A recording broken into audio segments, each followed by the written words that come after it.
Hello everyone, तुम्ही सर्वजण कसे आहात? माझी खात्री आहे तुम्ही सर्वजण मजेत असणार आणि हार्ट व्हायब्रेशन मध्ये लॉ ऑफ अट्रॅक्शनची जर्नी फॉलो सुद्धा करत असणार. बरं का मित्रांनो, आज आपण जाणून घेणार आहोत की हिंदीमध्ये जी कहावत आहे, भगवान के घर देर है अंधेर नाही, तर असं का म्हटलं जाते? तर ह्याविषयी आज आपण येथे जाणून घेणार आहोत. तर याचा मराठीमध्ये अर्थ असा होतो की परमेश्वराच्या घरी प्रकाश आहे, अंधार नाही. म्हणून हिंदीमध्ये म्हटलं जाते, भगवान के घर देर है अंधेर नाही. अगोदर आपण इथे एक छोटीशी गोष्ट तुम्हाला सांगणार आहे, नंतर या गोष्टीचं विश्लेषण आणि सार सुद्धा सांगते. ओके, तर कित्येक वेळा आपण आपल्या जीवनामध्ये ईश्वराकडून काही अपेक्षा, इच्छा, आकांक्षा ह्या ठेवत असतो. आणि जेव्हा अपेक्षा, इच्छा, आकांक्षा ठेवतो आणि तेव्हा त्या मिळत नाही किंवा त्या वेळेवर आपल्या इच्छा पूर्ण होत नाही, तर अशा वेळेस कित्येक लोक काय करत असतात की अशा वेळेस कुठे ना कुठे ईश्वराकडून कुठे ना कुठे जाऊन ईश्वरावरून त्यांचा विश्वास हा उडून जात असतो आणि विश्वास उडतो. कित्येक लोक असं पण बघायला मिळतात की कुठे ना कुठे परमेश्वराला बदलून घेत असतात, की असं म्हणतात ना की भगवान माझं काम नाही करत आहे, तर मी विचार केलं की दुसऱ्या भगवानाकडे जाऊन बघेल. आणि ही रियालिटी आहे आणि कित्येक लोक हे करत असतात. ओके, कधीही भगवान काम करेल, तिथं पण काम नाही झालं तर तिसऱ्या भगवानाकडे जातील. परंतु बघा की तिसऱ्या व्यक्तीकडे जाऊन अपेक्षा, इच्छा ठेवत आहात तर थोडी पण परीक्षा घेणारच ना. आणि तू बघेल सुद्धा परमेश्वर की आपल्या अंदर किती पेशन्स आहे. असं तर नाही कराल की नंतर परत बदलून जाल. तर ते सांग आहे ना, मौसम की तरह बदलतो ना जाओगे, ह्या पद्धतीने तुम्ही बदलाल नाही म्हणून आपल्याला आपल्यातील पेशन्स बघतात. जसं रंग बदलू गिरगिट म्हणतात त्याप्रमाणे. ओके, तर बदलणार नाही याची परीक्षा घेतल्या जाते. म्हणून परमेश्वर आपल्याला काही देण्यामध्ये वेळ लावत असते. तर परमेश्वर तुम्हाला बेहतर म्हणजे चांगल्यापेक्षा ही चांगली गोष्ट देण्याची कोशिश करत आहे.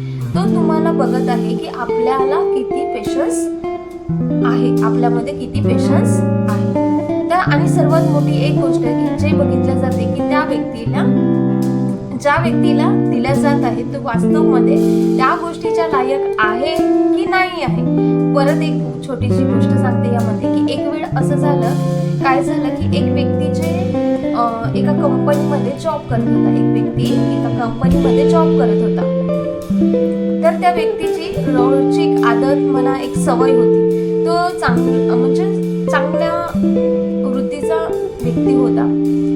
त्याचे संस्कार छान होते.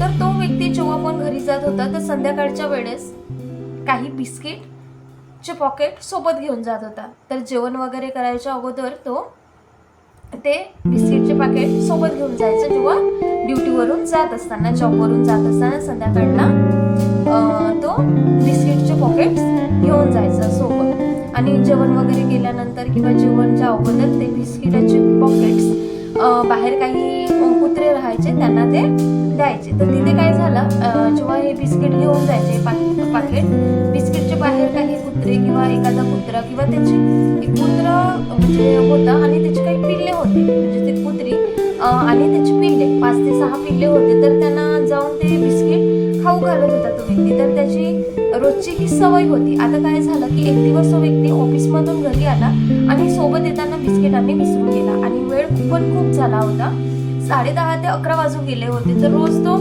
9 वाजता येऊन जात होता. पहिले कुत्र्यांना बिस्किट खाऊ घालायचा, नंतर तो जेवण करत होता. जसेही तो घरी आला तर त्यांच्या पत्नीने म्हटलं की चला जेवण करून घ्या. तर त्याने म्हटले की अरे यार, मी कुत्र्याला तर बिस्किटच आणले नाही, मी विसरून गेलो आणायचं. तर काही होत नाही, उद्याला खाऊ घाला त्या कुत्र्यांना, तर त्या पिल्लांना. तर त्या व्यक्तीच्या मनात ते चालत होतं. त्याने म्हटलं की उद्या कसं काय मी खाऊ घालू. जसं मी एक काम करतो की आता तर दुकान वगैरे बंद झालं असणार, पण आता मागवू शकत नाही मी. तर तो परेशान होऊ लागला. त्याच्या पत्नीने परत म्हटलं की जेवण तर करून घ्या अगोदर, नंतर काहीतरी करू. तर त्यांनी म्हटलं नाही, मी त्या कुत्र्यांना बिस्किट खाऊ घालेल, नंतर मी जेवण करेन. आता तो बिस्किट बिस्किट सुद्धा मी आणायला विसरून गेलो. तर त्या व्यक्तीने घरी बिस्किट शोधले. तर असं होते ना की काही महागड्या गोष्टी घरी असतात किंवा महागडे बिस्किट असतात की काही कुकीज वगैरे घेऊन आणून आपण घरी ठेवत असतो. तर त्याच पद्धतीने त्यांनी शोधलं, तर त्यांना ते मिळालं. त्यांनी बघितलं की तिथे एक बिस्किटाचं पॉकेट होतं, परंतु तो थोडा महागडा होता. तर तो बिस्किटाचं पॉकेट जे होतं ते थोडा महागडा होता. तर त्या व्यक्तीच्या पत्नीने म्हटलं की हे काय करत आहात, हे कुत्र्यांना थोडीच ना द्यायचं आहे, खाण्याचं थोडीच आहे कुत्र्यांचं हे. तर त्या व्यक्तीने म्हटलं की कुत्र्यांचं खाण्याचं तर नाही आहे, पण त्यांना काहीतरी खाऊ तर घालावंच लागेल ना, ते पिल्ले आहे. आता तर मी बिस्किट घेऊन नाही आलो, मी विसरून गेलो. पण जेव्हा तो बिस्किट उचलला तो बिस्किटचं पॉकेट, तर त्यामध्ये फक्त 5 ते 6 बिस्किट म्हणजेच ठेवून होते. मग त्या व्यक्तीने परत विचार केला की यार 6 पिल्ले आहेत, तर त्यांना मी एकच बिस्किट खाऊ घालू शकेन, तर यांचं थोडंच ना पोट भरेल असा विचार तो करू लागला. त्याच्या पत्नीने म्हटलं की एक काम करा, जेवण तर करून घ्या अगोदर. तर तो इच्छा नसतानाही जेवण करायला बसला, कारण मन सर्व त्यांच्या कुत्र्यांच्या पिल्लांमध्ये बिस्किट खाऊ घालण्याकडे होतं. जेवण वगैरे केलं. जेवण झाल्यानंतर त्याच्या माइंडमध्ये परत तीच गोष्ट येऊ लागली की आता त्यांनी बघितलं की बाहेर कुत्र्यांचे पिल्ले होते, आता ते एक बिस्किट खाऊ घालेल, काय करू, कुठून आणू. त्यांच्या परत पत्नीने म्हटलं की बसा थोडा वेळ, शांत व्हा, त्यानंतर काही ना काही आपण इंतजाम करूया, तुम्ही पोळी घेऊन जाऊन बघा. तर तो पोळी घेऊन गेला, पण त्या कुत्र्यांच्या पिल्लांना पोळीची सवय नव्हती, त्यांना बिस्किटची सवय लागलेली होती. नंतर येऊन परत तो बसला आणि तो व्यक्ती परत विचार करू लागला, चला आता तरी झोपून जा. जसं तो झोपायला गेला, परत त्याच्या मनामध्ये तो विचार येऊ लागला की एक काम करतो की हे बिस्किट जाऊन त्यांना त्या कुत्र्यांच्या पिल्लांना खाऊ घालून घेतो. मग ते एकच का नसो, ठीक आहे, मी एकच देईल असं म्हणत तो परत बाहेर जातो. आणि माझं मन तरी त्यामुळे शांत होऊन जाईल. जेव्हा तो व्यक्ती बिस्किट घेऊन बाहेर जाते, तर तो व्यक्ती बघते की तिथे केवळ एकच कुत्र्याचं पिल्लू शिल्लक आहे. बाकीचे पिल्ले जे होते ते सर्व निघून गेले होते. तर त्या व्यक्तीच्या हातात जे बिस्किट होते 6 बिस्किट, तर ते एका कुत्र्याच्या पिल्लाला खाऊ घातले. इथे बाकीचे पिल्ले जे होते ना, ते पिल्ले विचार करून चालले गेलेले होते की आता तो व्यक्ती काही येणार नाही आणि खूप वेळ झाला पण आहे. परंतु तो जो एक कुत्र्याचं पिल्लू एक आस लावून बसला होता की त्याला माहिती होतं की तो व्यक्ती जरूर येईल, त्याला विश्वास होता. असेच आपल्या मनुष्यासोबत सुद्धा होत असते मित्रांनो. आता त्या एकाच पिल्लाला 6 बिस्किट मिळाली आणि ते पण कसे, ब्रँडेड, एकच नंबर, खूपच छान क्वालिटीचे. तर आता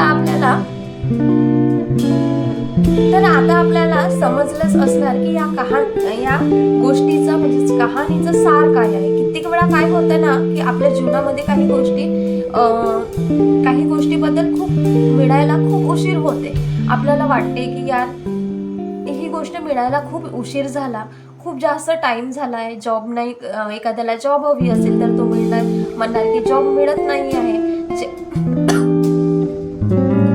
जे पाहिजे ते नाही मिळत आहे. पण हमेशा आठवण ठेवा की उशीर होत आहे तर परमपिता परमेश्वर आपल्यासाठी काहीतरी चांगली योजना करत आहे, खूप चांगल्यातली चांगलं देणार आहे.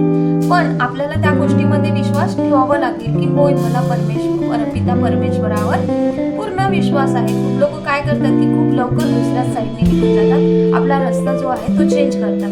म्हणजेच हे असं म्हणतात की हे खराब आहे, ते चांगलं आहे, तिथे चला, इकडे जाऊया, तिकडे जाऊया, तिथे जातात, हे ठीक नाही आहे. परंतु गोष्टी होत आहेत ना, तर आपल्या कर्मानुसार होत आहेत मित्रांनो.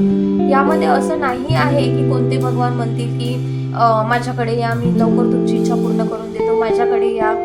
तर ह्या ब्रह्मांडातील परमेश्वर म्हणजे एकच शक्ती आहे. डिवाइन पॉवर ही एकच शक्ती आहे. परमेश्वर एकच आहे, अलग अलग नाही आहे.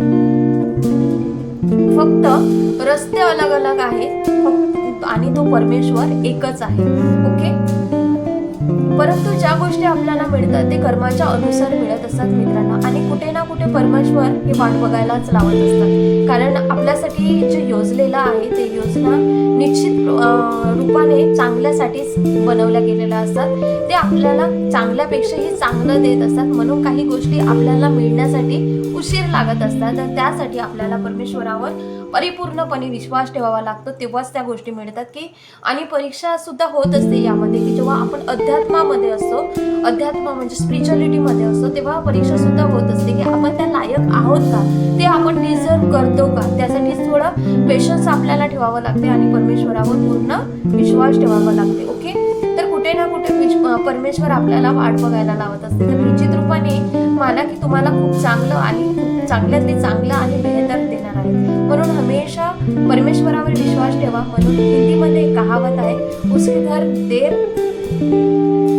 है अंधेर नाही. म्हणून म्हणतात परमेश्वर जो देतो ते चांगलंच देत असते. आणि हिंदीमध्ये म्हणतात परमेश्वर जो देत आहे वो छप्पर फाड़ के देत आहे. यासाठीच म्हटलं जाते की जे देते आपल्याला परमेश्वर ते आपल्यासाठी चांगल्याच योजना करत असतात. म्हणून त्या गोष्टी काही मिळण्यासाठी आपल्याला वेळ लागत असते. म्हणूनच आपल्याला परमेश्वरावर विश्वास ठेवायचा आहे आणि पेशन्स ठेवायचा आहे की आपल्याला चांगलंच मिळणार आहे. जे होत असते चांगल्यासाठीच होत असते, हा सुद्धा विश्वास ठेवायचा आहे. आपण चांगल्याच्या शोधात असतो, मग परमपिता परमेश्वर आपल्याला बेहतर देते. कित्येक लोकांच्या ह्या इच्छा पूर्ण नाही झाल्या तर परमेश्वरावरचा विश्वासच उडवतात आणि ते विश्वास ठेवत नाही. जसं की कोणी 100 चांगले कामं केले आपल्यासाठी, पण आपण कधी त्याच्या हातून एक चूक झाली, कोणी एखादी व्यक्ती 100 चांगले कामं जरी केले आपल्यासाठी, 100 कामं आपल्यासाठी चांगलं केलं आणि एखादी चूक त्याच्या हातून झाली तर आपण ते 100 चांगले कामं आठवत नाही. पण एक चूक का झाली नाही तर ते चूक आपण आठवण ठेवतो आणि जे काम नाही झालं किंवा काम नाही केलं तर त्याला आपण चुकीचं काम आठवण ठेवतो. आणि जे चांगले 100 कामं आहे, जे चांगलं केलं आहे ते आपण कधीच आठवण ठेवत नाही. तर ह्यामुळे काय होईल की आपल्या अंदरचं जेव्हा आपण चांगले कामं आठवण ठेवू आणि एक छोटीशी गोष्ट जी आहे ती नाकारून टाकू, तर तेव्हा आपलं काय होत असते, ह्यामुळे काय होईल की आपल्या अंदरचं जे मन आहे ते शुद्ध होत जाईल. आणि जेवढं मन शुद्ध राहील तेवढे आपण पॉझिटिव्ह राहाल. तुम्हाला कित्येक बिमाऱ्या जे असतात ते कमी होतील. कारण जास्त तर बिमाऱ्या कशामुळे होत असतात, द्वेष, घृणा, ईर्ष्या, जळण, निगेटिव्हिटी, ह्या सर्व गोष्टींनी बिमाऱ्या होत असतात. म्हणून नेहमी परमेश्वरावर विश्वास ठेवा. म्हणून म्हटलं जाते हिंदीमध्ये की उसके घर में देर है अंधेर नाही. म्हणूनच म्हटलं जाते की परमपिता परमेश्वराच्या घरी, परमपिता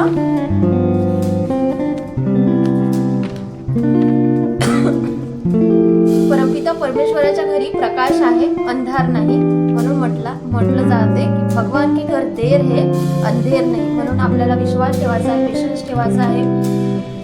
एखादं काम कोणाच्या हातून चुकीचं होत असेल त्याला विसरून जायचं आहे आणि 100 त्याने चांगले कामं केले असतील तर त्यालाच आपल्याला ग्रॅटिट्यूड द्यायचं आहे. ग्रॅटिट्यूडची भावना ठेवायची आहे.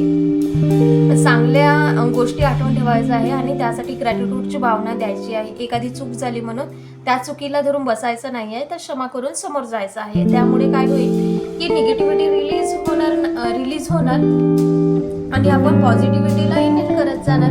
म्हणूनच आपल्याला प्रत्येक गोष्टीमध्ये आपल्याला पेशन्स ठेवणे खूप गरजेचं आहे. ओके, तर हे झालं परमेश्वराच्या घरी प्रकाश आहे, अंधार नाही. भगवान के घर देर है अंधेर नाही. त्या गोष्टीचा हा सार आहे. त्यामधून तुम्हाला नक्कीच समजलं असणार की आपल्याला काय करायचं आहे, काय नाही करायचं आहे. आणि जी गोष्ट मिळायला किंवा तुमची गोष्ट जी काही मॅनिफेस्ट व्हायला वेळ लागत असेल तर तुम्हाला पेशन्स ठेवायचा आहे आणि विश्वास ठेवायचा आहे की ती गोष्ट तुम्हाला नक्कीच मिळणार आहे. त्यापेक्षाही चांगल्यातली चांगली गोष्ट तुम्हाला मिळणार आहे. म्हणून तुम्हाला वेळ लागत आहे. त्यासाठी तुम्हाला पेशन्स ठेवून परमेश्वरावर, ज्या डिवाइन पॉवरला मानता त्यावर विश्वास ठेवायचा आहे. Thank you so much.